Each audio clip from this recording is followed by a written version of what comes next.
Even at the ceremonial swearing-in of newly confirmed Supreme Court Justice Brett Kavanaugh, President Trump took aim at the forces who opposed him. A Senate measure had momentum 2 years ago, but died out after Comey firing. New work requirements make for a tough sell in the Senate. Last Friday, The Washington Post printed a fake news whopper. Trump administration sees a 7-degree rise in global temperatures by 2100 within the blink of an eye. Several other media outlets ran the story, spreading a false story like a forest fire. The New York Post, for example, published an article titled, "Trump Administration Says Climate Change Will Make Earth a Living Hell by 2020. Budget Caps, a Growing Deficit and a Democratic House Present the Largest Obstacles the Washington Examiner Gets In." Inside look at a northern border checkpoint. The European powers have consistently shared former President Barack Obama's unfounded optimism when it comes to the flawed Joint Comprehensive Plan of Action, signed by Iran, the permanent members of the UN.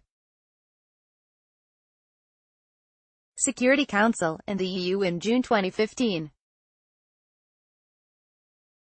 President Trump is trying to drill one message into voters' heads as the midterm elections approach: if they want to secure the border, repeal and replace Obamacare and further his America First agenda, they must elect more Republicans to the Senate to bypass Democratic opposition.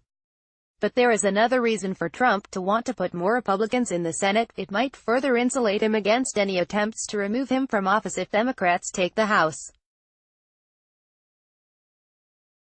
Groups spar over federal versus state rest and meal breaks for drivers. Germantown, 10, Republican Rep.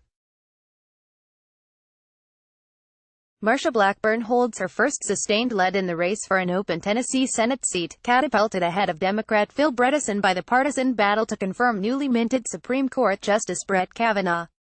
Top federal bank regulators, at the direction of Congress, plan to soon implement the first major shift to the rules and oversight of banks since Dodd-Frank passed into law 8 years ago as a response to the 2008 global financial crisis.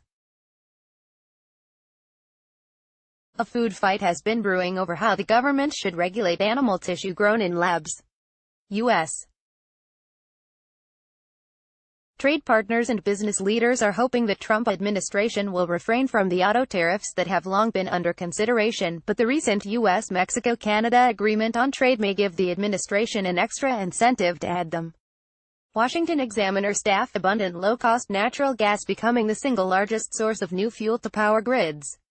At Chicago Mail facility, agents dig for illegal substances that can kill corn. Industry lobbyists are pressuring Congress to stop the Environmental Protection Agency from waiving so many refineries' compliance obligations under the Renewable Fuel Standard.